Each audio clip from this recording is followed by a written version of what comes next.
Welcome to Walking Radio, a podcast dedicated to amplifying the voices of people on the margins and the front lines. This is a space where lived experience takes center stage, where stories are shared on their own terms, and where conversation happens in motion. In today's episode, we walk with Eric. It's the night of August 29th, 2025 on the shores of Lake Huron. Eric speaks boldly and bravely about his experiences starting a nonprofit, working with the federal government, living on the streets, struggling with crystal meth, psychosis, and alcohol. He shares about the joy of community, the need for belonging, the ups and downs of sobriety, the support we give one another, and the people who have provided friendship, mentorship, love, and care along the way. What's that? We invite you to join us on our walk and to see what new pathways of better understanding we discover along the way. Yeah, that's right. I'm Patrick Corvin, I've lost and Eric, this folks. I've lost him. He is was Walking beside me. I can Radio. hear him talking. He's still mic'd up, so he's still in range, but I don't know where he is. It's good to eat cookies on mic. Actually, I should probably put this away. Yeah. They're quite fuzzy, eh? Okay. Yeah, they're fuzzy little mics. They're cute. Yeah. Quite fashionable. Yeah. Yeah. But I... Like this guy? Aww. You are very cute. All of you are very good looking. Yes. So lovely to see you. All right, shall we? Yeah, let's do it. Should we bring a flashlight? Yes, you should. Do we have a flashlight? I don't have a flashlight. Oh, well. Do we have a flashlight? No, we can find our way around. We'll be okay. Are we Cultured. rolling, as they We're say? rolling, yeah. Oh, lovely. Yeah, Fantastic. I like to do a kind of a trick intro. Oh, that's good. Get some good lead in. That's how you catch all the... You know how Donald Trump Okay, always dude. gets caught with the mic live? With the hot mic, yeah. That's how you got all that, like, insider juicy, scoop, right? They don't yeah. know that they're mic'd Juicy up. behind the scenes. That's right. A true expose. So, well, this is my first nighttime interview on the podcast. Fantastic. This is Walking Radio After Dark. Oh, wonderful. Well, I do all my best work after dark. See, I've heard. There's the Big Dipper. We're passing the fire pit. It's beautiful. You know, I'll We're tell you just at something. The closing ceremony. One of the things me. I noticed coming back to Northern Ontario from Southern Ontario, you know, I was homeless in Toronto for a long time, was the stars. Yeah. You don't get to see this Oh, no. when you're in Toronto. Definitely not. And you know, I don't know if it's because of all the lights in the city or is. if it's because of the layer of smog that exists. You know, Maybe a little of both. the Mostly other the lights. the other phenomenon of Toronto that I didn't understand for a while was how can it be so bloody cold but yet no snow on the ground? Yeah. You know, in Northern Ontario, we get tons of it. Yeah. In Toronto, you get 30 centimeters of it, and the army comes in and has to plow your roads. You know, like No it's- one will ever forgive Toronto for that one time 30 years ago. but you don't get a lot of snow in Toronto. You get a lot of cold, Yeah, but not it a lot of depends. snow. Yeah. And the buildings act like a wind tunnel, too. It can be very biting. Oh, it's terrible. It's not a great place to be homeless. No. I'll tell you that, because it's very unforgiving. You know, my first experience when I first came to Toronto, I grew up in a small town up north called Marathon. Do you know where Oh. Marathon is? I know of it. Marathon's a small town in between Thunder Bay and Sault Ste. Marie. Uh-huh. It's right on Lake Superior. It's basically in the middle of the woods. that? It's basically in the middle of the woods. I tell people it's a town in the middle of a park because we have a provincial park to the east, a provincial park to the west, and a national park behind us. So we have White Lake, Naze, and Pawcasquah National Park. So it's literally just a town in the middle of a park. And I grew up in this small town, and I went to Toronto. This was one of my first real visits to Toronto.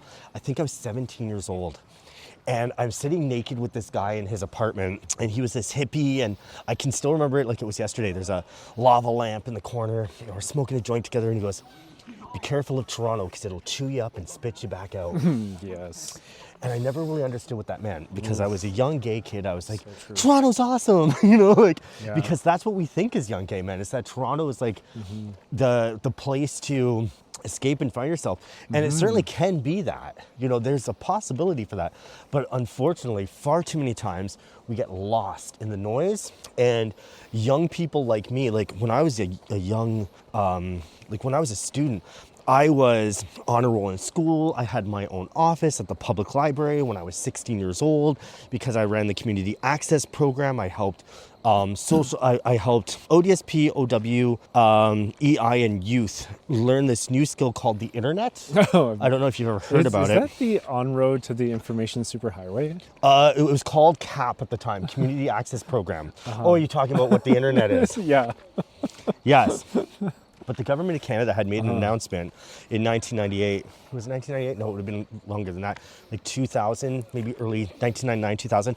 They said to Canadians, we're putting a lot of our services online. And it really scared people. Because people were like, well, how do we do that? Yeah. And so they hired people like me, young high school kids, to teach They'll figure it out. mostly seniors how to use these computers. Yeah. And so that was my job. Hey, my little buddy. Hey. He wants to be a police officer when he grows up. Oh, wow. And so guess what we You're did? walking the beat right now. We connected with my friend Bridget. So when he goes home in Oshawa, he's going to get a full tour of the Durham Regional Police Service. Woo. Yeah, my friend Bridget says she's going to that's do so that for cool. him. Yeah. That's awesome.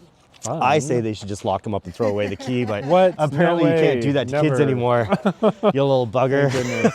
Prison reform. Anyway, so yeah, so I had my own office and I got bullied a lot in school. I got beat up tons, Oh my and gosh. so I being gay? just for being me. I think Being I think different? I think the gay was part of it, but just for being me, like I got beat up from a bunch of my peers in high school and mostly sports jocks. So Mr. Gabentz, who was my civics teacher, he asked me, he goes, "What do you want to be when you grow up?" And I said, well, I want to be a lawyer. So we did LSAT training after school. Oh. And we used to do the LSAT, like the exam questions. And then I also had, like I was abused like emotionally and stuff as well. Like I just didn't have an easy home life. And so like he introduced me to the OPP. So then I started volunteering in the police service. So all of these things, like I was a really good kid in school. And then I took police sciences at Cameron College. I didn't graduate. I was one computer class short, but I worked for the Ontario Provincial Police. That was my second job, was with the OPP. I was cadet with them for a year, and then I went into adult videos, and I actually did an adult video with Lucas Magnotta. Do you know who Lucas Magnotta is? Oh my God. Yeah. Yes, I sure do. And so I did one with him my in God. 2006. Like as a performer? Yes, and everybody always says to me, "Oh my gosh, you could have been murdered." And I go, "Well, no, not really, because there was a cast of people there, right? Yeah. There was all kinds of folks there, Operated differently. and he was very quiet. I didn't get any like, so we just we did what we did, and then I started working at this place called Boys Condo. Have you ever heard of it? No. So it existed back in the early 2000s. It was, do you know where 5 nightclub is? 5 nightclub. Yeah. In Toronto? Yeah. I don't think so. Okay, so it's in downtown Toronto on Yonge Street. And 5 or Fly? Fly. Yeah, I think it was called Fly. Oh, yeah. Do you know where Fly is? Well, it doesn't exist anymore. But it was on Gloucester. Yes, that's the one. Yeah. So behind that, Is that right, Gloucester? right behind it, there was a huge kind of shut down nightclub that used to be called Liquid. Okay. And they converted that into studios. So one half of the studio was Boys Condo. So basically think of a condo, like think of an apartment where the walls only go 3/4 of the way up. And then there's like lighting and stuff on the top. There's this cameras and all kinds of stuff. Right. And then so this side would be Boys Condo. And then in the center, they had booths. And the booths were used by staff of the condo, but they were also used by like working girls would come in and use the booths to do like cam work as well. So they were used by sex workers of all kinds. And then on the other side was dude's condo. You had to be a high earner to go to dude's condo. So in the first month of working in boys condo, I became a high earner because what people want on the cam shows is they want someone that's going to be outgoing and fun to talk to. And what you get often when you go into these cam shows, especially with models that are struggling, is like kind of begging, like tip. Like they want the tips, right? I never did that because I was high as a kite. I was just happy to be there in my underwear, dancing and talking to people. Like, you know what I mean? Like one-on-one? Like it was just you, or was it a group? So, when you worked in the condo, whether you were boys condo or dudes condo, you had to do a 4-hour shift. Once, I think it was 3 times a week. And it was with a website called Flirt for Free, where you would talk to guys in an open chat room, and then they brought you private. Then you were allowed to like do other things, because the only time they were verified as adults was if you took them private. So you couldn't show any nudity in the open rooms, and that's how you got paid, is the one-on-one. And then, you know, there was added kind of things that you can add on top of that, which was like you can add, they could call you on the phone, but I was a high earner because I'd be talking to them on the phone and on the camera. So I'm making like $5 a minute. Wow. So my end of the day, the end of the month check, we were paid every 2 weeks. My checks were around $8,000. So yeah, I was doing really well. But I had a crippling drug problem. So I wasn't acting like a guy that was making $8,000 every 2 weeks. I was living like a guy that was making minimum wage. You know what I mean? Because all of my money was going to drugs, and it was drugs, not alcohol. It was like, I was just partying constantly. So it became very problematic. Now, crystal meth found its way into my life around that stage when I started doing kind of the boys condo stuff. So around what year was that? 2005. I can tell you exactly when it was, because my grandmother passed away, and they had messaged me on Manhunt and said, hey, do you want to come model for us? You have a look that's very unique. I said, no, I'm not interested. I want to be a police officer. And they said, okay. And, you know, they went on their way. And then my grandmother passed away in 2005 in my arms on our way to Marathon. We were going home for Christmas. She had an aneurysm in her stomach that was applying pressure to her spinal cord. So when she went to the doctor, they thought it was just a regular back problem. So they gave her Robax, you know, the drug Robax, which thinned her blood and made the aneurysm burst. So it burst, and this was during the SARS crisis. So we had to wait in the parking lot, very similar to COVID that just went by. We had to wait in the parking lot to a doctor coming out and telling us like that she had passed. And I was in the car with my grandpa, and he said, one of you can go in to say your goodbyes. And my grandfather said, you can go. I said, Grandpa, you've spent, oh my gosh, 40 years with this woman? You go. This is your moment. But it hurt me that I never got to say goodbye, because she was a woman that always had my back no matter what. No matter what, she loved unconditionally. My mom had me when she was 16 years old, and my father wasn't the biggest catch. My biological father wasn't the biggest catch. And my mom was going to have an abortion, and my grandfather didn't know how to read or write in English. So my mom told him that she was going to the health unit for a vaccine appointment, and she needed him to sign the paperwork for the vaccine. And then she broke down crying in the clinic and later told him that it was for an abortion. And she said to him, well, we can have this abortion. That's your decision. Or let's talk about it. If you decide to have this child, you can raise it. We'll help you. You just have to finish your high school. You have to go to college, and you have to get a diploma in something. And my mother did very well for herself. She started out in daycares, and then she went on to become a substitute teacher, and then she worked for Children's Aid, where she eventually retired this year. So my grandmother raised me. So to have her die in my arms was really tragic. But I know it was 2005 because that's when I started using crystal meth. I went into porn because when my grandmother passed away, my grandpa's CPP was split in half, and he couldn't afford his medication. And they offered me $300 to do the video with Lucas Magnotta. So I did the video, and then I just kept going back to Toronto to do other shady things, and then I eventually just moved into boys condo. So that's kind of like how that happened. But all that talking I just did, the point that I'm trying to make is like, people who are the nicest, best behaved kids as high school kids, it can happen to them. The drug problem can happen to them. You know what I mean? And when I was a community access program person, I went home to my small town, and I found 3 or 4 of the kids that I was teaching. Like, I was a kid myself, but the kids that I was teaching, 3 of them were in AA when I was in there. I was like, oh my gosh, like, it's funny because in that moment I was like, really, I was sad for them because they were such good kids. And then my mom, when I said that to my mom, because my mom's in recovery too, so we were in AA together. When we left, I said to my mom, like, oh, you know, it's so disheartening to see so-and-so in those rooms. My mom goes, how do you think people feel seeing you in those rooms? Like, you were someone that was always happy, you were always cheerful, you were always such an amazing human being, and now you're struggling with a crippling drug problem, you know, like, and I never thought about it that way. You know, I'm often put myself out there and helping everybody else, but I never really think about the fact that I'm struggling too. And it often doesn't, it's like it doesn't compute. It doesn't compute until it's too late. Until I'm at rock bottom.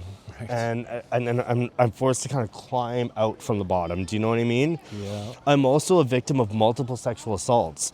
In 2007, I was gang raped, which is how I got HIV. And oh my God. Right. in 2009, I was sexually assaulted by a police officer.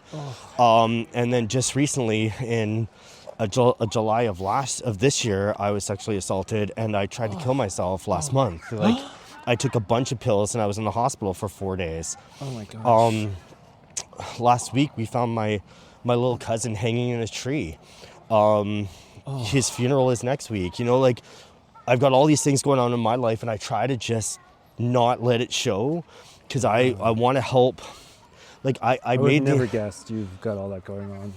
Yeah, I've got all kinds of stuff going on, you know, like I ran through the city of Sudbury naked multiple times last year, you know, in absolute psychosis. I walked into someone's house completely naked. I don't have any real memory of it, but it happened.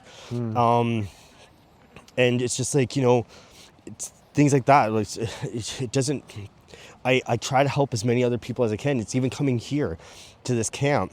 Yeah. I've really tried to my best, and I think I did a pretty good job at it, at like being present with people and, you know, being a positive face for folks, because, you know, one of my friends, someone I care about greatly that's at this camp, she said to me, she goes, you know, Eric, this is the only opportunity that I have for support. I live in a small community where I don't have anything. I don't have an ASO. I'm not open about my status. Nobody knows about me. ASO is? AIDS Service Organization. And I said, well, that's a huge aha moment for me, because I have those things in my community. I'm in North Bay, but I have an AIDS Service Organization. I have other people living with HIV. You know, my boyfriend is here with me at camp. So it's, you know, when you think about those things, it puts everything in perspective. I go, okay, well, I've got shit going on in my life right now, but I'm not going to mope around here and, you know, unload all that stuff on these people. I want everyone to have a fantastic experience at camp. Like, listen, you can hear laughter in the background. You know, like, people are having a great time. I want them to have a wonderful time. I want them to walk away, and I want them to remember that moment, you know, not my sad stories. Do you have any questions for me? I feel like you hardly need them.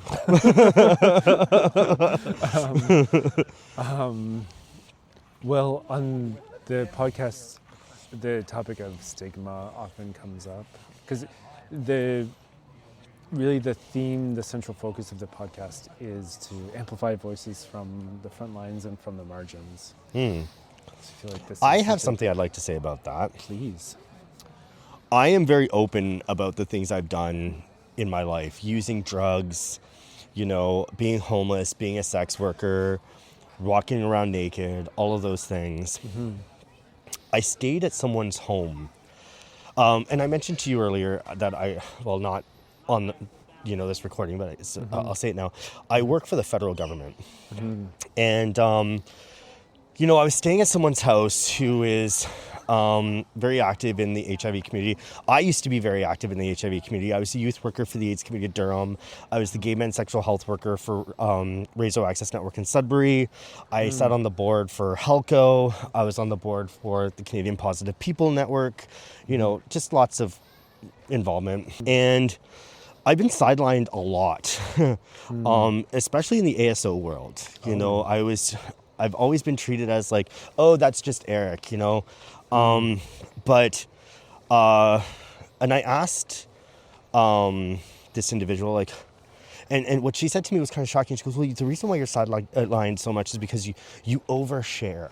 Huh. And I go, oh, what does that mean? And she goes, well, you know, you're always talking about this experience and this experience and this experience. And I said, well, you know, I'm going to continue to do that because we hire peers into these roles. Yeah. And I learned this very early on. We take these people with all this lived experience in sex work and whatever the case may be, drug use and things like that.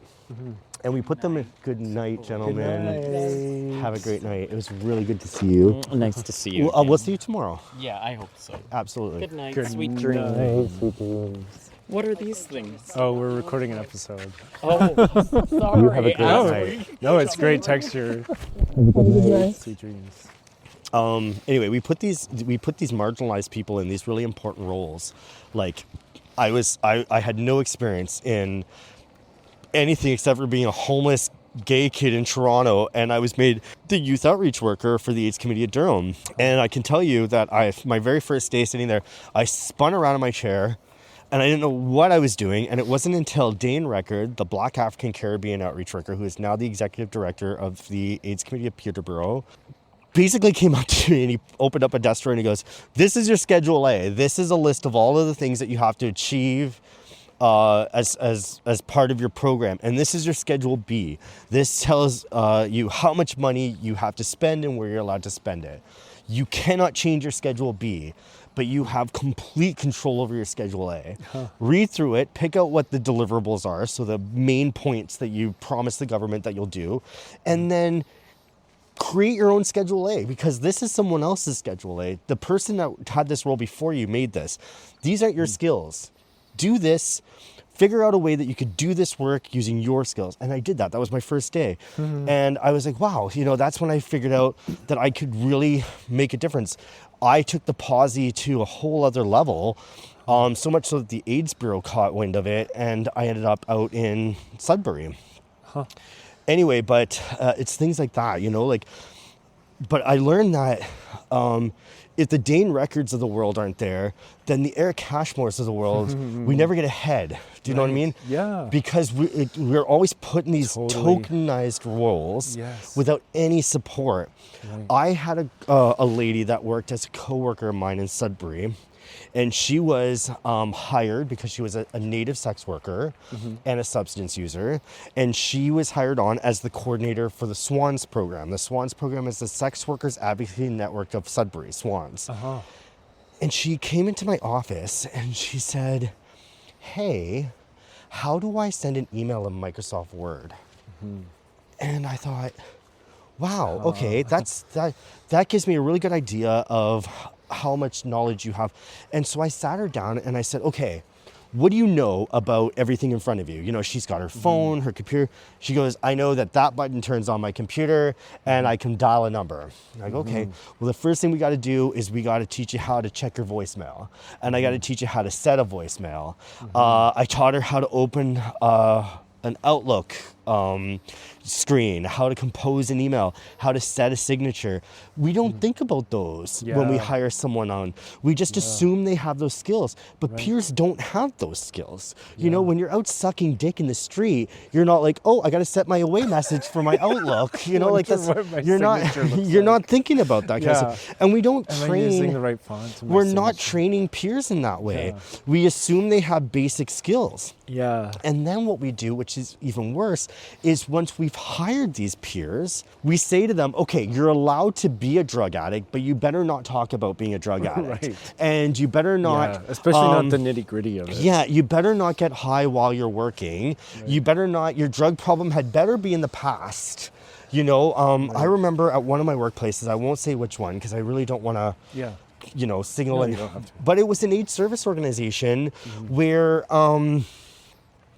we put a Sharps container in the staff bathrooms, and when there was a needle in one, we had a witch hunt. Who put the needle in the Sharps container? And I'm thinking, why the fuck are we having this witch hunt? Why do you put the sharps container in there like a if you're trap. just going to try to figure out who the fuck's using it. It doesn't matter who's using it. Maybe And someone with diabetes. And so one thing I've always been very open about from day one, I'm a drug addict, I'm a sex worker, I'm a person who struggles with the law sometimes, I'm an imperfect person. When I went to get my security clearance for the federal government, it took me 2 years. A process that normally takes 2 months, it took me 2 years because they ask 5 standard questions, and in the middle of the first question, I would overshare, and they'd go, okay, we got to look into that. We need to look into that. Okay, we're gonna have to figure out more about that. And then they would call me back with 12 other questions, and that would create 24 additional questions. So it took me 2 years, 2 years to get my security clearance. And I went to, I'm also the union rep for my office, so management really enjoys working with me, especially when there's issues with our staff, because I really try to find a solution approach. Then I'm not very adversarial with management, which some of my union colleagues are. And I went to a union conference in Muskoka last May, and I basically locked myself in my room and smoked meth the whole time. Wow. And I'm very open about that. I've told people about that at work. I told people about that within the union. And, people were talking shit about it. They're like, oh my God, he used meth the whole time.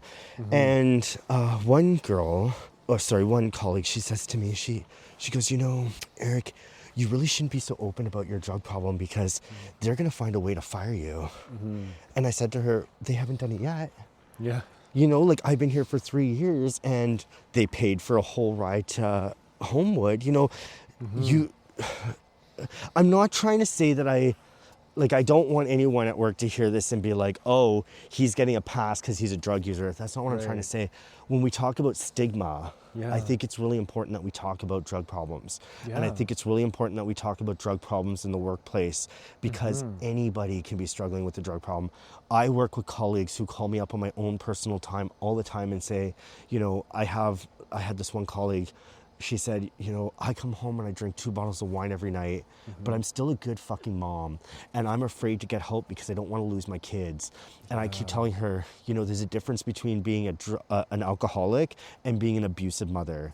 One does not always equal the other. I know lots of women that drink maybe a little more than they should, that still send their kids to school, fully fed, fully clothed. They come home to a loving family. Their mothers show them all the love and attention they need. They're not abused in the slightest. The only person being abused in that home is you, the alcoholic. Do you know what I mean? Yeah. You're abusing yourself. Right. And because you use because you drink alcohol and you're in a really dark space, that does not mean that your kids are automatically in a dark space too. And so it's those conversations that I think are really important when my colleague in the HIV community says, well, you're sidelined because you talk too openly about your experiences. I say, fuck that. Yeah. I say more of us should be talking about it because, I started the Seeking Help Project in 2015. I incorporated in 2020. I incorporated high out of my fucking kite. I was wasted, got on the computer because everyone's like, Eric, you should write this down. You should write this down. You should start an organization. So I did it. I got on the computer. Good night, gentlemen. I got on the computer, I just started typing, and I filled out the forms. And, from 2015 to 2020, all of this overwhelmed me. I was like, how am I going to incorporate this? It just seemed like too much. And then one day, now I know why they give ADHD people stimulants. It's because really it helps us get the job done. I did all this paperwork, and then 2 months later, I get this package, this really thick package in the mail, and I'm like, uh-oh. I didn't want to open it. I didn't know what it was. I'm like, oh, that can't be good, right? It's got Government of Canada and everything written on it. And I open it. It's my incorporation paperwork. It's my business license. It's my CRA information. Wow. It's all of this stuff. And I'm like, wow, this is amazing. And this is before AI was a thing. Yeah. Nowadays you just got to say, AI, create this, and it'll do it. I had to do it all from scratch. I had to create bylaws and all of those things. You are on Facebook? I'm not. You're not on Facebook? Are you on Facebook? I am on Facebook. Somebody... I'm just in the wilderness. You're in the wilderness. That's fine. Yeah, I'm not even on Grindr. Sorry, did You say can you're- find me on the Lake Did you Shore. just say that you're not on Grindr? That's correct. I'm on nothing. Oh my I'm on a gosh. Not on podcast. Grindr. How can you not? I just be on have- Yeah, I was gonna say, how do homosexuals exist not on Grindr? It's called talking to people. I'm worried because when I got here, I was just going through my phone and then a Grindr notification came up, and just as I was pressing to edit to do something else, the Grindr notification came up, and I pressed the Grindr and it opened up. Well, I don't like having myself on Grindr when there's campers coming here that are also going on Grindr, right? Yeah. So I went, oh shit, now they're gonna see me. So I don't know if I'm a presence on Grindr right now. Or not. Oh no, you might want But to check. 1 year they were all saying the same thing happened, and I got home and there was like 80 messages from campers. No. You know, one thing, I'm not on Grindr anymore because I have my boyfriend and I'm off it. I don't know if he is, but I don't really care if he is or isn't. One thing I've noticed when I deleted it is how addictive it is. It's like every morning I was waking up to check it, and one of the things that I realized too getting off of it, my mental health is way better off of it. Yeah. I would get on it and I'd see like, it's really, it's a space where, I don't want to generalize, it can be a space where gay men really just judge other gay men harshly for no reason at all. And 99% of the time, they do it behind the anonymity of a black space. So they don't even have the balls to tell you to your face. They'll just say something really mean to you, throw it out into the universe, and be like, ha, ha, ha, ha, ha. And kind of like, you know, and I used to dwell on that. I used to sit at home, like, especially when I was using drugs, and my mental health was already shitty, I'd go through my Grindr and I'd cry. Like, I'd think nobody loved me. Grindr was not a great thing for me. No. Yeah. I'm a little addicted, but it's not a negative experience for me. I have a Twitter following of 117,000 people. Whoa! I know. So, yeah. So I have 27 followers of this show. So I would say keep Where that are in the because that's such a fun thing. It is fun. It is fun. It's a fun little part of you. everyone will say, "What's your Twitter name?" Yeah, now they're gonna want to know. Well, all right. Well, I mean, you get to control what content you have out in the universe. Yes. But I mean, if it were up to me, I'd be like, put it in. Put it in. Who cares if I show my areolas on Grindr, right? Right? That's a good band name. We're hot. So just so you guys know, we're here Juicy. with Ray, who's always showing his areolas. Write your podcast. Yeah, Hi, everyone. yeah. No, I'm telling them all the dirty camp Great okay. secrets. So Ray likes to show his areolas in all kinds of kinky places. Oh yes, wink, wink. Oh, and we have a lesbian at camp. Just FYI. Oh, Dun yeah, dun dun. yeah. Sorry, I pointed at you. You're not the lesbian. Yeah, wait. He was like, How "What did I is get Well, cast? he might be. That's my my hoodie. He's that's not on my role. Grindr. Can you believe Yeah. there's a homosexual that's not on Grindr? Oh, I believe it. I go on and off. I'm thinking he I might go be. for like a week at a time, and then like, oh yeah, this. Yeah, I'm thinking he might be the lesbian. Dumpster fire. Yeah, could be. Could be. It could be. I mean, I have to keep a professional facade. You know? Do you know? Means I'm basically. Do you know what I said? So his cousin is the. On something. Yeah, we're actually doing the podcast. Yeah, we can edit this out. Yeah, we can edit, but no. This But is if the we fun part. matter, Yeah, if this we is the fun open part. with that, then there's no content. This is the fun part. But listen, No one just will so you talk to know, us. so Yes. I said this to your cousin earlier. I said, you know, Jerry, being a lesbian isn't a choice, and I know it's not because if you had the choice, you'd be a gay man. Oh, What did she say? He goes, it's much funner to be a gay man. Yeah. No. She's surrounded by all this gayness. I love She's basically it. the queen of us. Yeah, Yeah, like she's a- the queen of the night for sure. Yeah. I'll tell her you said She's that. the gay whisperer. we need them. She gets into everybody's ear. She knows exactly what's going on. I love her. Yeah. someone And the to fact keep that you us- get to bring her is amazing. I know it is a blessing, and yeah, it's just been great to kind of get to know her through a different part of our family life. You know, to see her amongst a lot of people, where and just how they both react to each other, and yeah, there's a lot of great memories that I could see, and I was so happy and proud that she reached out to a lot of people. She really did elevate the experience. She You did. do too, Ray.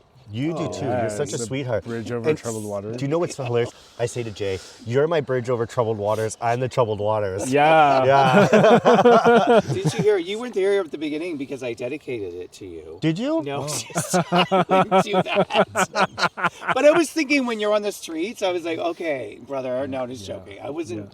No. Anyway, It's okay. whatever. Most of my life is troubled waters. Tell you about amazing is I will be just at my wit's end about something. And he will just come in and he'll be like panicky. He doesn't know what to do. And so what he did one day was I have a dry erase board beside my bed and he wrote, "When I hold you." And he put a bunch of dots. He's like, "I love you. I miss you. You're okay. I'm here. I don't know what to say right now." And so now when I freak out, he just gives me a big hug and he holds me and he goes, "That's what it means," because he doesn't know what to say. He's overwhelmed. He doesn't know what to do. Yeah. But he's like, "This is what I can do. This is what I can do right now." So that's what he does for me. Oh, that's amazing. That is great. I'm very lucky to Beautiful. have him. You know, both of you are lucky to have each other. did I ever tell you how we met? I think so, but I keep forgetting. So tell Okay. me again. We met on Grindr, Right. right? The place that most gays are. Yeah. Right. Looking at you Minus over here, one. Patrick. Minus one. Anyway, go on. I was a hot mess. I was hearing voices running through the city naked. I thought people were after my me. I thought there were gosh. people surveying me in my Yeah. apartment, like actually in my apartment Yep. surveying me. Not in a van across the street, like in my apartment surveying me. I was hearing voices that weren't there. Jay comes over and he goes, "Are you okay?" And I just started crying and crying and crying. I'm like, I'm lost. No, I'm not okay. I work for the government. I'm on a leave from work. I run a nonprofit. My clients, I haven't gotten in touch with them in forever. And you know, when you start with, I'm hearing voices and there's someone in my walls, and then you tell them you work for the government, run a nonprofit, the reaction he had was, "Sure you do. Yeah, sure. Everything's, Right, of course you work for the CIA. I you know, like like, that, yeah. But then he goes, well, he took me to a meeting. We came back home, and it was a really great opportunity for me to like share the fact that I was struggling. And I got some numbers. That's why he took me there, was so I can get some numbers, because he lived in North Bay at the time, and I lived in Sudbury. And then he said, "Why don't you get some sleep?" And I'm like, "I can't get any sleep because I'm afraid that I'm going to get attacked in my sleep." Because again, I think there's people in the walls, right? So what he says to me is, he says, "I'll just spend the night here." So he slept at my, he stayed at my house.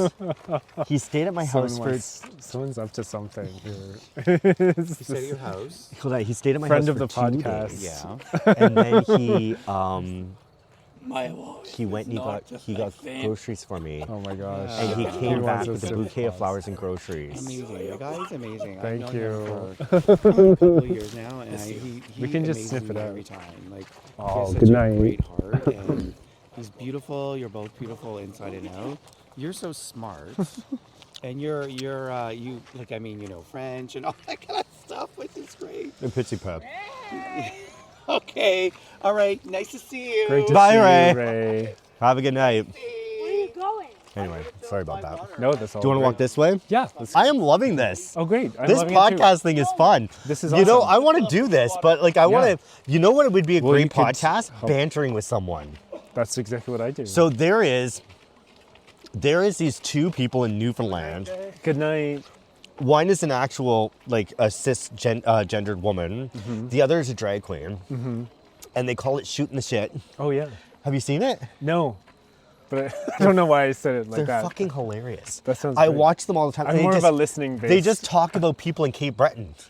That's funny. And I feel like I live in Cape Breton, and they're just like, they just talk about these people. Like, did you know that so-and-so got his They just- ears removed? And they they're just like, what? gossip. Yeah, he got his ears removed. And it actually looks pretty good. He looks pretty hot. And they're going on and on. And I'm like, I'm rolling on the sounds- fucking is it ground made up? laughing.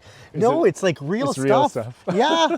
Look it up. Shooting the shit. Shooting the shit. Okay. Cape Breton.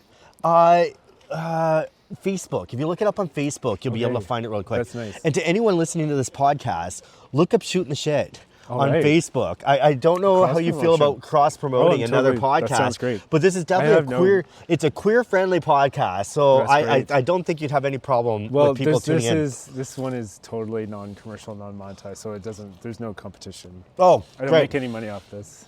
And they It's just for fun. fucking, oh, it's great. It's a comedy podcast. That's what they That's do. great. I love Yours it. is a little bit more serious. Well, it doesn't have to be. We have lots of light moments, especially considering how heavy all of the topics are that we address. But I think it's good for the uninitiated listener to see how much levity a lot of people do carry around these really heavy topics in their everyday life because they're accustomed to it. And I think it takes the fear away in a way, potentially. I want to say one more thing. Just one? Yeah. Well, we'll start with one. Okay. A lot of people, I just shared some stuff with you about how heavy my last month has been. Yeah. And how I came here with a friendly face and I'm connecting people to resources and I'm doing all this. We don't know what other people are carrying at home. Exactly. And this is something that I've really tried to carry throughout my entire life. Oh, wonderful. I work in a forward-facing role in the federal government, so I deal with people. And I'm told to fuck myself a lot. Yeah. I'm told all the time, go fuck yourself. Not in a good way. Not in a good way, no. And I don't take any offense to it whatsoever. Why? Because Because they're saying that to the government. Yeah. You're not the one making those decisions. Joining Even if the you fire? are, it's True, I agree with part that. of the- part I of should the let you job. know we're recording a little podcast, which you're welcome to be a part of if you want. But just so you know, we're recording. Oh, you record? Yeah, which you're welcome to be a part of. It's totally up to you. Just so you know. Just so you're aware. Yeah. Can we join the fire? So I don't take any of it personal. And my colleagues, listen to me talking to other people. And they're like, how are you so pleasant? And Yeah. I tell it's folks, hard. I've really done well in my life because of the way I treat other people. I haven't always been like that though, Patrick. I'll tell you something. When I was struggling on the streets back in my early crystal meth days, I used to lose my shit on Facebook on people constantly. Yeah. If I had any issue with you, I'd jump on Facebook and be like, you know what, fuck you, Patrick, and the fucking car you What rode did in I on, do? and blah, blah, I blah, wasn't blah, even blah. on Facebook, Eric. Oh, what? I wasn't even on Facebook. But you know what? People would know how I felt about you. I know. Sounds like it. Because, in my mind, I'm thinking, okay, people are going to buy into this. Yeah. People are going to hate Patrick too, but that's never what Yeah. happens. Yeah. What ends up happening is you look crazy. Yeah. And I had to learn that lesson. I want to tell you how I got the job at ACDR because it's kind of a cool What's story. ACDR? AIDS Committee at Durham Region. It's the first job I got after being homeless on the streets. While I was homeless on the streets, I used to carry these purple folders in my backpack, and they would have forms for things like the Housing Stabilization Fund, different programs and stuff that you can get as a homeless person. And I actually helped a few homeless people get off the streets. What I did was, this was kind of like my ace in the pocket, was I would carry around Uno and game cards, and I would take them to Second Cup. Do you know the Second Cup right by Steamworks? I don't know. Okay, What's a Steamworks? Steamworks is a bathhouse. Oh. You What's don't a know what you don't know what a bathhouse is? You don't know what Steamworks is? This is all new information. Are you serious, Patrick? No, you're not. You're smiling. For the uninitiated listener, why don't you describe? Okay, well, to those out there listening, a bathhouse is a place where gay men go for anonymous sex. Oh. Key word there is often anonymous, which is Okay. why I would get kicked out of them when I would walk in there and be like, "Hi everyone, my Oversharing. name's Eric. I'm from Marathon." Blah blah blah blah blah. And then on the I think microphone you'd hear, awesome. "Eric, dirty talk only, buddy. We're gonna have to ask you to leave again." That's another story. You're for another that part. Eric? Yeah, that's me. Yeah, that's right. At the bathhouse that you don't know what it is. That's right. Yes. Whoops. Okay, so one of my caseworkers at the People with AIDS Foundation, the People with AIDS Foundation. Yep. Chris Gotti. I believe they use they, them pronouns now, so we'll call them them for the sake of this podcast. Great. Chris Gotti was one of my caseworkers, and they really were a huge support of mine.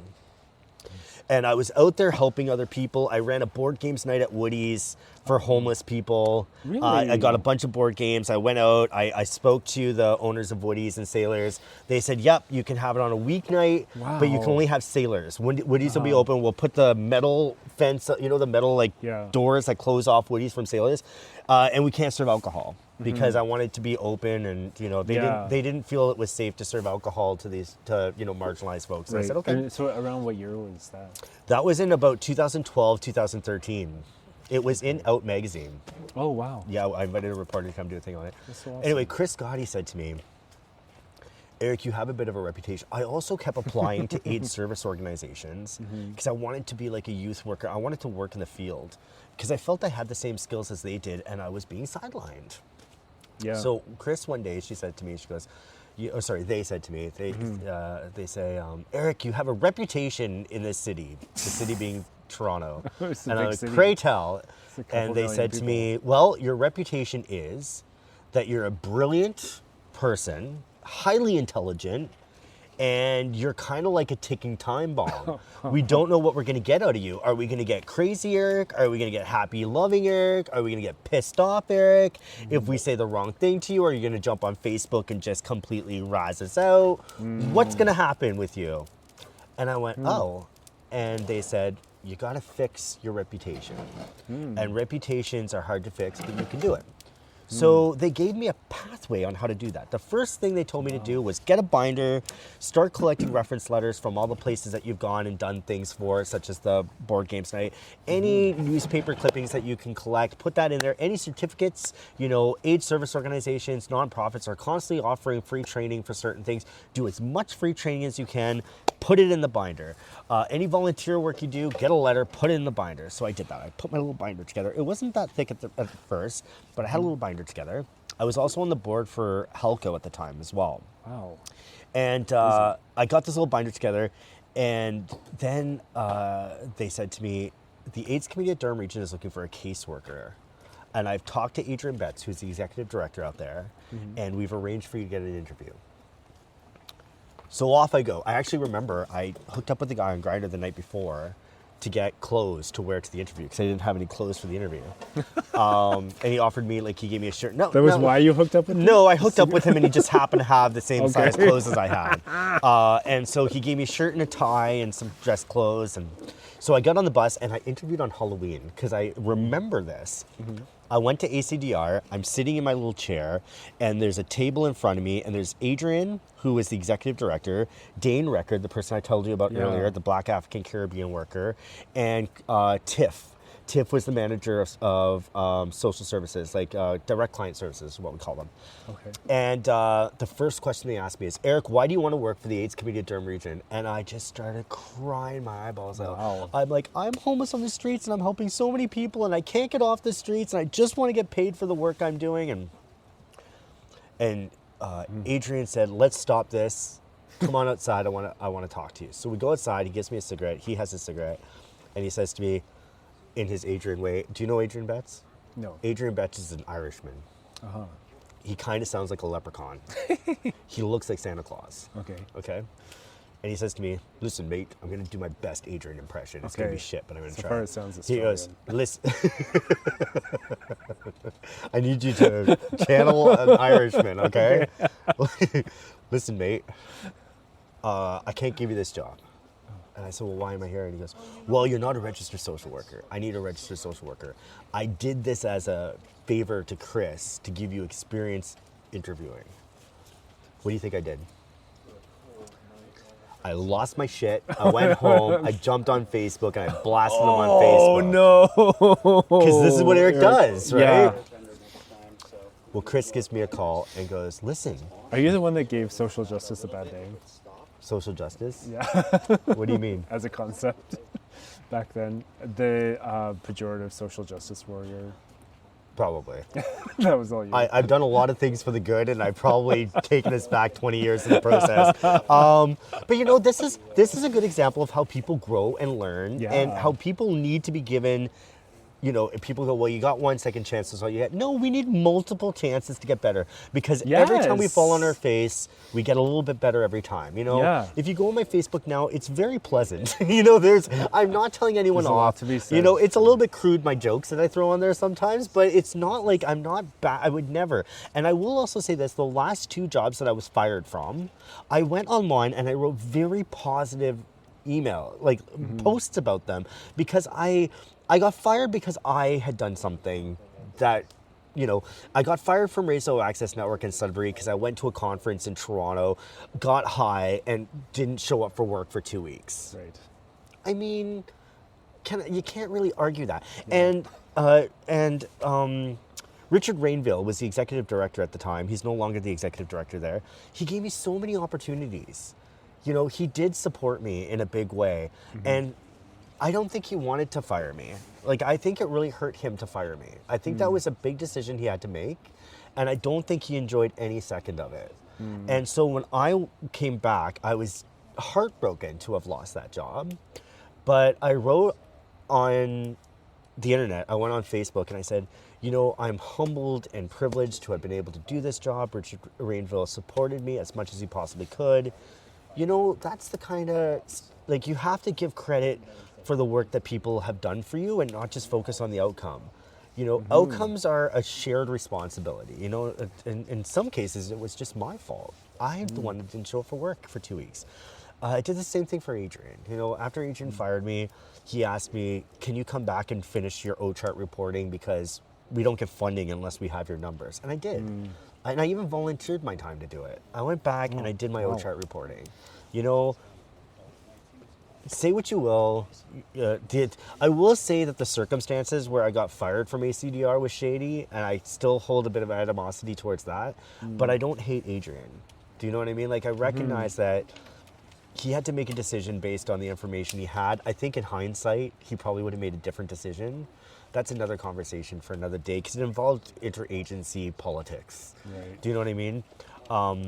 But he made the decision, I got fired, and I came back. I have no hard feelings towards him. None whatsoever. You know, what were we talking about before? Oh, ACDR, the interview process. So I blasted him on Facebook. I got really angry. And then Chris calls me and goes, you're going to call him back and say thank you for the opportunity because this is your reputation, Eric. Have you not been listening to me at all? We're trying to fix your reputation. It doesn't work if you continue to be a jackass. You know what I mean? And I thought, oh, shit. So I called. I remember I was so hungover because after that happened, I went to Woody's and I just drank myself stupid. I just got wasted. Like, beyond wasted. And so to have to call him, I was hungover, I was sick, I wasn't well. So I called Adrian and I said, Adrian, I'm really sorry that I acted this way. And he goes, listen, mate, I have a job for you.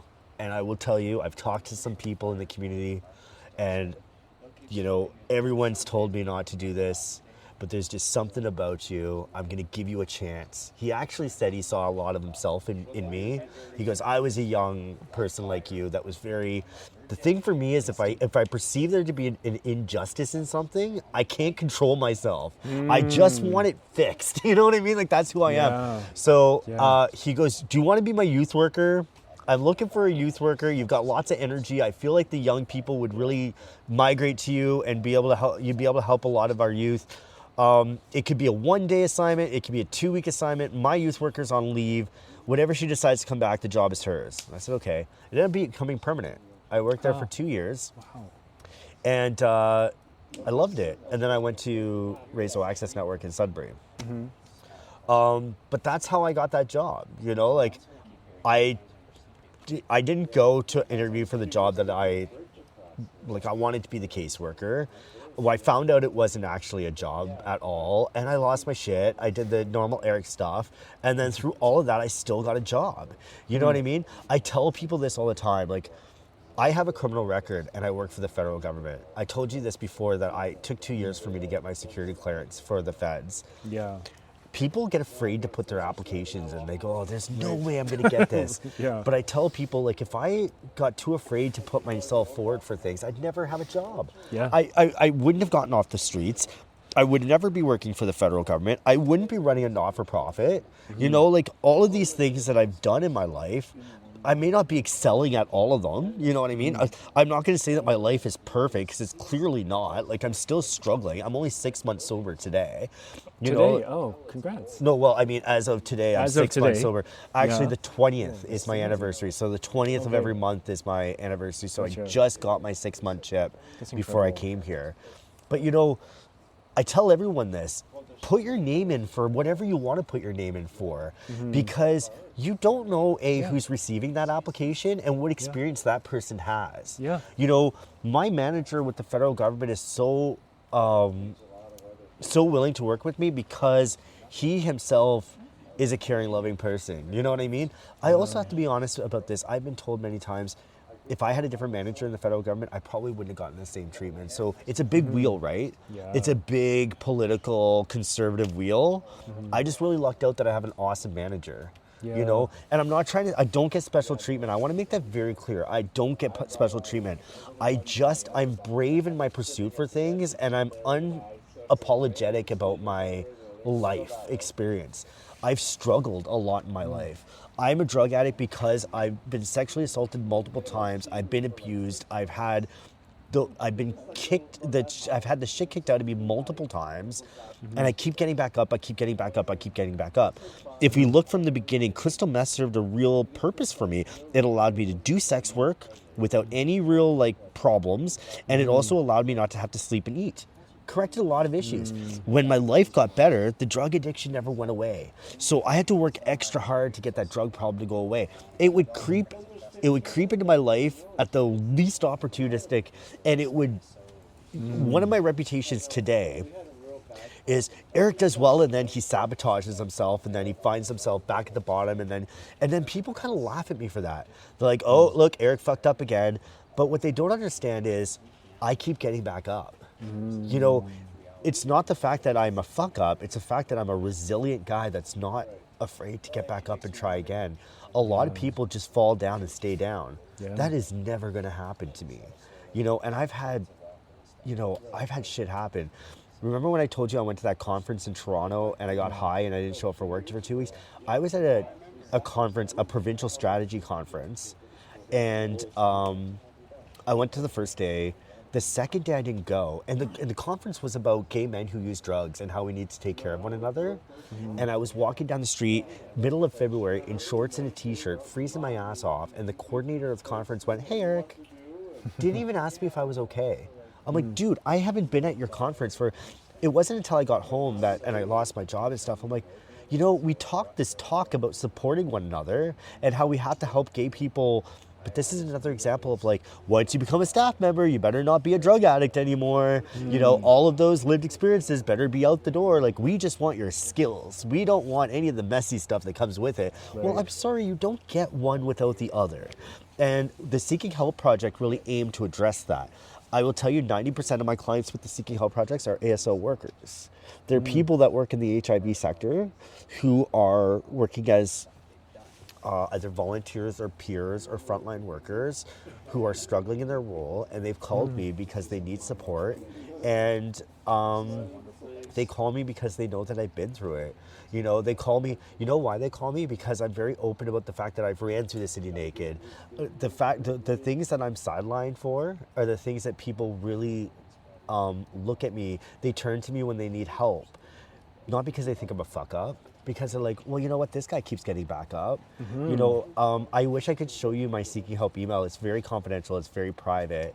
But some of the stories that I'm told through my project is, you know, I'll give you an example. I had one person reach out to me and they said, dude, I've been at the bathhouse for 4 days and I haven't called into work and I think I'm gonna lose my job. Yeah. I want to tell you how I addressed that situation. So the Seeking Help Project is successful because we have volunteers all over Canada.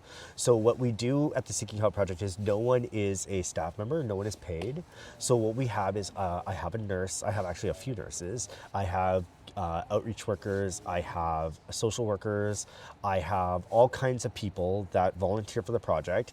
If you're a student in, say, nursing, social work, we'll pay for your registration if you can commit to 12 hours, just 12 hours in a calendar year to volunteer. So in those 12 hours, what you get to do is you get to put on your resume that you volunteered for an organization, and you get to build your resume with that, you know, and you get really good experience. Anyway, so I sent one of our volunteers in Toronto into the bathhouse, helped him kind of get home, you know, walked down the street with him, kind of helped him with his mental health issues while I got on the phone with his boss.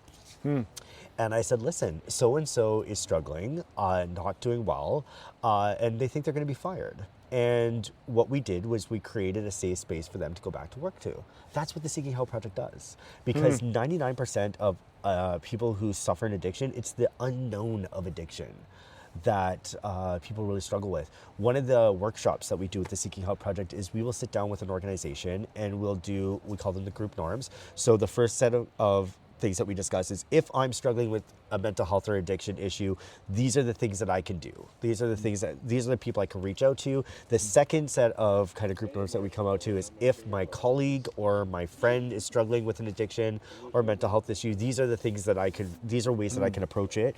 And then the third one is, if management becomes aware that someone is struggling with a mental health or addiction, this is what will happen. Everything's out in the open. And then we put those plaques on the wall of the workplace so that if you haven't showed up for work for 3 days, Sally thinks that you're struggling. Oh, okay, well, our group notice says that I can reach out to John Doe and say, hey, are you okay? And if John, the manager, finds out, well, John's not just going to fire him, because we've agreed that this is what the process would be. It really helps to create a safe space in the workplace for people struggling with addiction. So that's just one of the workshops. Again, keep in mind, I created all this high out of my tree, like just completely on You're drugs. inspired. I created all of this stuff. So Do you want to keep walking? yeah, sure. But you say that's inspiring, but I know lots of people. Hi. Hello, my dear. How are you? Good, you're glowing. Yeah, well, it's because I'm doing the podcast thing. Oh, geez. Remember I told you? You said. Okay. Yeah. Did you All right. Did you know that we have a lesbian here at camp? What? Yeah. You didn't tell me? No. It's the end of the week? Oh my gosh. Thanks a lot. Thanks a lot, Eric. What's that what I say? John, come here. I want to say something.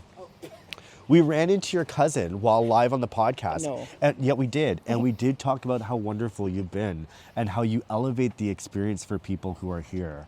Well, I know you enough to know that you just bullshitting me. No, right I'm now. serious. We did. No, it's we true. did. We It's did. We all talked on- about that. What? It's all on the I'm not records. even joking. We did. We talked about how wonderful you have been to people here and how just your presence makes people It's so true. happy and amazing. It's undeniable. It's very true. You're too kind, and I still think you're lying, but whatever. We have the evidence. Yeah, we do have the evidence. That's true. Exhibit B, we have it in a cell phone and a baggie. So she walks around with her cell phone and a baggie because she's afraid. One year, I guess she came to camp, she dropped her phone in one of the outhouses. Oh. So she's like, now I carry Never my phone in the again. baggie. But yeah. Yeah. Sorry? Oh yeah. Yeah, Oh, rice. did you hear that story? No. So one of the kids made me a bracelet here, and the bracelet broke, and she found my bracelet. Oh. And she picked up all the pieces, like, whose name is Rice? Because my name shuffled Eric. around is Rice. I She's thought like, she "We was don't-" saying thanks to Rice for saving her cell phone. Oh Like, no, that's she what I put her thought cell too. phone That's what I into thought Rice. too. Uh-huh. Yeah, and so she's like, we don't have a guy named Rice here. That's funny. Anyway, but this is my first time at camp. Yes. Do you But want to talk about your experience? Here at camp, Yeah.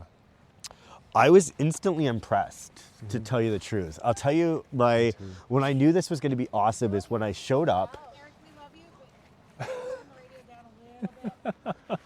No problem. So when I first came to camp, they line up on the side of the road for you in their little yellow shirts.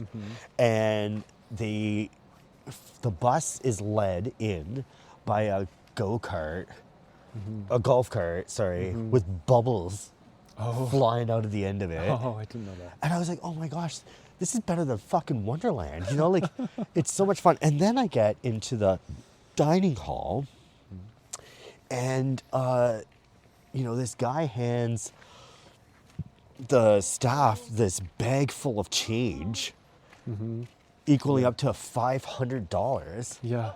I'm like, oh my who's gosh, that? 500. That is a bright light, That my is- love. But go to the fire, we'll bring you the Band-Aid, okay? Yeah. Perfect. Fantastic. Awesome. We'll be there in a bit.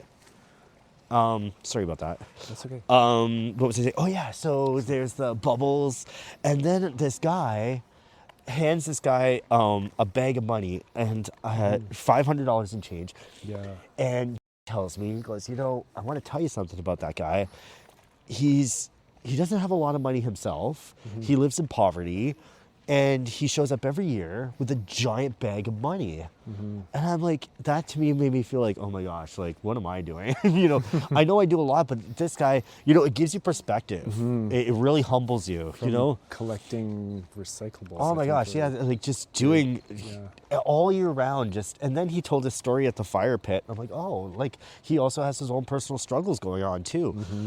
And then you got our security guard. Our security guard. Yeah. I know him from my days in Oshawa. Oh. And he also like did a lot of volunteer work in Oshawa. Like, so I see this camp as, and I think I told you earlier, one of the campers shared with me, like, this is the only experience I have to get support. I love it. It reminds me of youth camp that we used to do at the AIDS Community at Durham. We used to do Rainbow Camp. It reminds me of that. At Rainbow Camp, we had a drag queen come in, and she was supposed to do a mixed media performance for the kids, and she chose suicide as the theme. Oh my god! Oh, it traumatized all the kids, and they just went scattering. And we thought, oh my gosh, we should have vetted this drag queen a little bit better. But other than that, this reminds me of Rainbow Camp. I just think that these moments are extremely special. And, I understand confidentiality. I understand the need to protect this space as a safe space for everyone. But sometimes I just wish that we can bring CTV News here and just let the world see what happens here. Yeah. Because people don't understand just how hard this is, especially in today's world. Where we have idiots that go online and go, rainbows are fucking blah, blah, blah, blah, blah, like they're just angry so and they don't much even know what anger. they're angry at. You Yeah. know what I mean? They just they say just what you wanna will. Spread anger and hatred. Yeah, the trucker convoy was like, they were arguing against vaccinating truckers to go in and out of the States. Yeah. And they're still fighting for what? Yeah. COVID's over. Yeah. And they just they got their 15 minutes of fame and they don't want to let go. They're like, Yeah. now that we find them on the sides of the road on a Sunday with their Canadian flag and their fuck Trudeau flag. And they still fly their fuck Trudeau flag even though Trudeau's not even the prime minister anymore. They're going to be in search of the next scapegoat, I think. Oh my gosh, it's just crazy. Eventually they're going to run out of scapegoats. But do you know what the problem is? We are the ones who are often targeted. Exactly. The people in this we camp are the eternal. ones. We're the perennial favorite. We're the issue. We become, and we end up killing ourselves because of it, Yeah. or we live in isolation because of it, or we drink ourselves into oblivion because of it. Exactly. And I know I'm kind of bouncing around here, but there's another point I want to make while I'm sitting on this podcast, and it's this. We talk about addiction, and I don't want to minimize any addiction for any other addiction, but one of the things that we don't talk about enough is the effects that crystal meth has had on the gay community, and the fact that maybe gays aren't dropping dead because they did one hit of crystal and now they're dead, like opiates. But I could tell you right now, we've lost a lot of amazing, young, beautiful, not even young, just beautiful, amazing humans. We've lost them to this drug. When I'm asked, Eric, what is the biggest thing that you're thankful for? I'm thankful that I haven't lost my marbles. I have consumed crystal meth at an alarming rate. Think about it. Think about how much crystal meth one has to consume in order to run through a city naked. I've done that multiple times. Do you know what I mean? Yeah. Think about how much crystal meth one has to consume to walk into someone's home in the middle of the night naked. I've done that. To think that there are actual humans living in my walls. Yeah. I've lived that, that's a lot of crystal meth. Yeah. One of the things that my boyfriend said about me when he saw me is like, I've seen crystal meth users before, but you take it to a whole different level. Like, I've never seen someone use as much as you do, as quickly as you do. And that's my ADHD. I don't do anything in small, portions. Yeah. But crystal meth is definitely taking the lives of the gay community. And it's not slowly. I'll tell you, whenever I hear of a young gay person from Northern Ontario go, I'm going to Toronto and I just want to be like a kid in Toronto. I'm like, dude, I already like I hate to say it, like, and I don't say it to them because I don't want that to be their sentence. But 9 out of 10 times that's what happens, you know. Like I find these young gay men who are like, everything's gonna be better when I go to Toronto, and it just gets worse for them. Yeah. And I was that person. They go to Toronto, they get caught up in the crystal meth scene, and now they're homeless on the streets. You know, I gotta tell you too, we Toronto, and we go there sober. He's my sober buddy. We go there together, and we walk down the streets, and I'll be like, I partied there. Look at that building. I partied in that building. And last time we went, I was walking down the street, and I saw a guy that I partied with, and I thought, wow, like, he was just he was the belle of the ball. I'll just put it that way. Gorgeous young gay boy. And now he's a wreck. I was sad to see him, you know. And have you ever heard the song What Do You Say by Reba McEntire?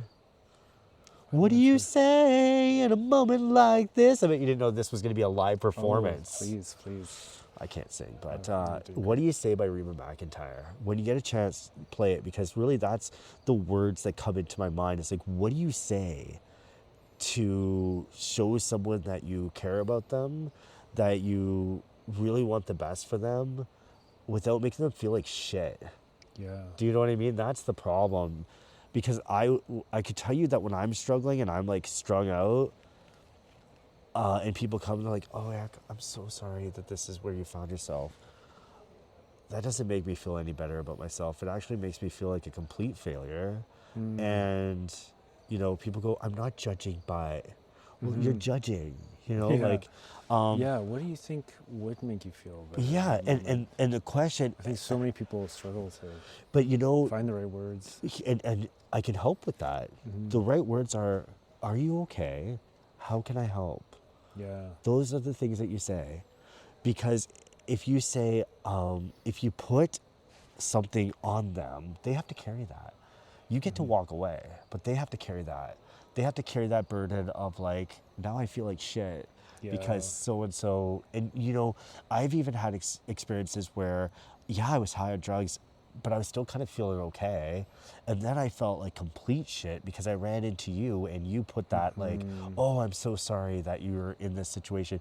I wasn't really struggling as much mentally as I am now that I met, you know what I mean? Like, and then I think the thoughts of that person then going and telling a bunch of other people about the condition they found you in. And the rumors spreading and the like. But what did for me is what we should do for each other.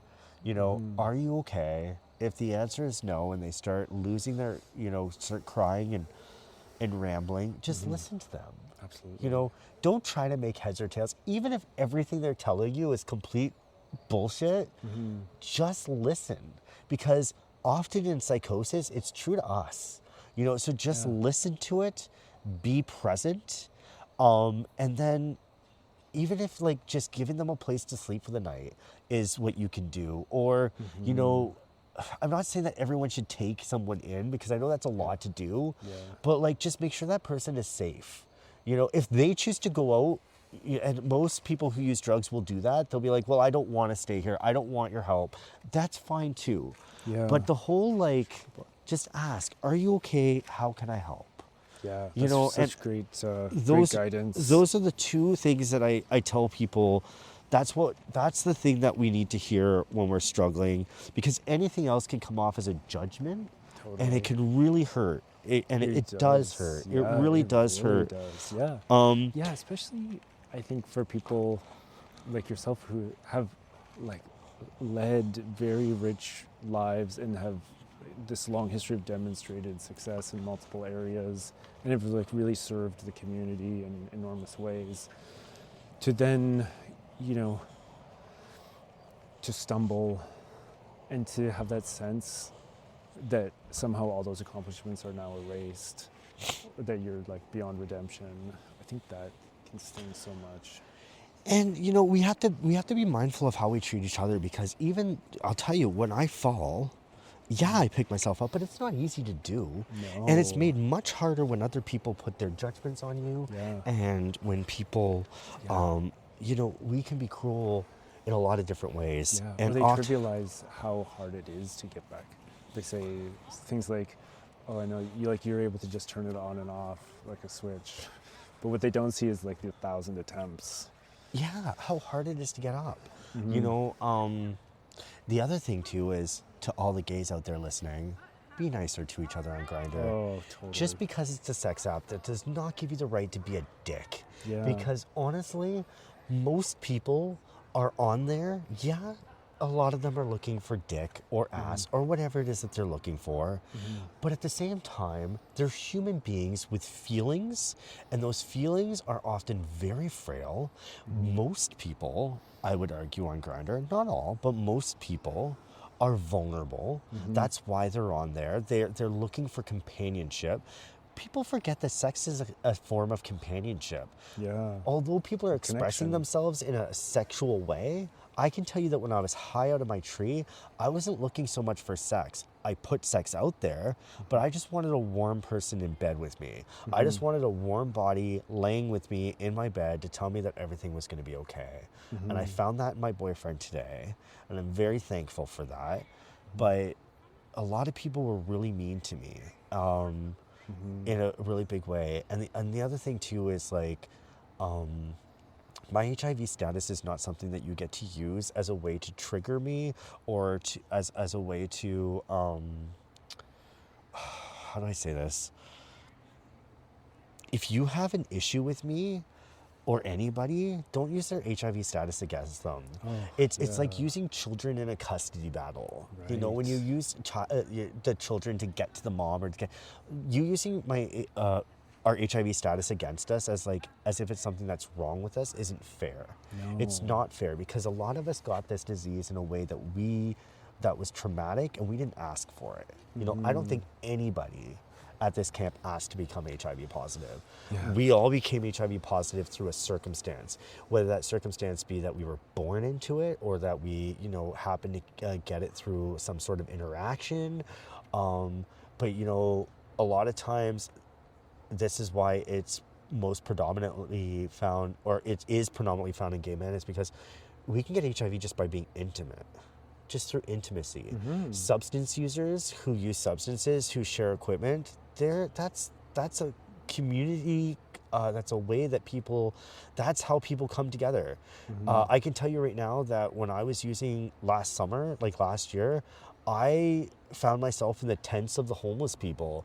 I used drugs in tents in the back alleys of Sudbury last summer while I was on leave of absence from the government of Canada.